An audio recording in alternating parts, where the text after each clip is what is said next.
So I've mentioned the conflicts that we've come across Korea, Cuba, Vietnam, and I talked about what the wars were about. But I need to rewind time a little bit and talk about how this whole Cold War is affecting our men and women who are in the military.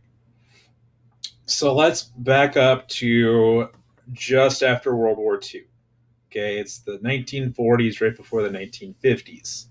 And World War II led to the division of Germany into four different sectors. Now, we remember that the Soviet Union gets the eastern sector of Germany, and the Allies get the western sector. Okay, but we also need to remember that the capital, Berlin, has been divided up into four portions, one for each of the countries there. Now, the Soviet Union was never quite happy about this. They thought since the capital city was within their borders, they should have complete control of it. The other allies didn't want to do that because if the capital fell to communism, as was in East Germany, then the whole country could possibly fall to it. So, in an effort to squeeze the allies out of the capital city and have a whole complete sector, um, the Soviet Union is going to cut off the allied portions of the capital city of Berlin. Now, cut off, I mean, like nothing was getting in, people, goods, nothing. Nothing was getting there.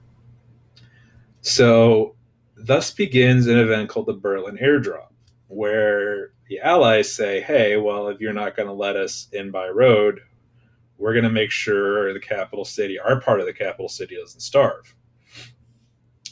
The British, Americans, and French decide to then send airplanes daily to the capital city, and they're going to drop tons and tons of supplies.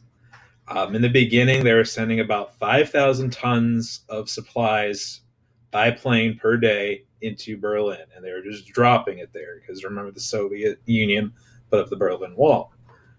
So this is going to escalate for a couple months, and eventually we're going to get to 8,000 tons of supplies per day. The Soviet Union is going to get really, really ticked off about this. And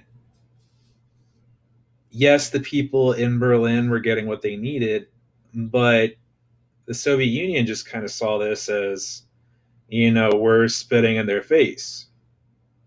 All right. This is like the first time we get, you could say, a win over the Soviet Union in the Cold War.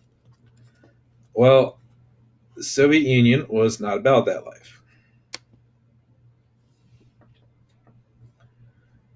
So after the Berlin airdrop, things started getting really, really testy. Okay, so leading into the height of the Cold War, we formed NATO. We know that's the North Atlantic Treaty Organization. That's a defensive alliance for non-communist countries led by the United States. So in response to NATO, the Soviet Union, they want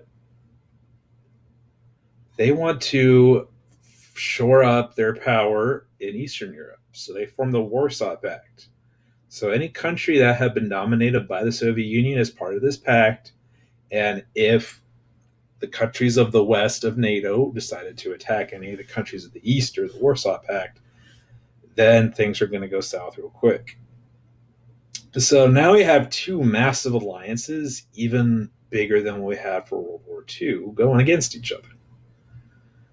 So these two alliances are going to build up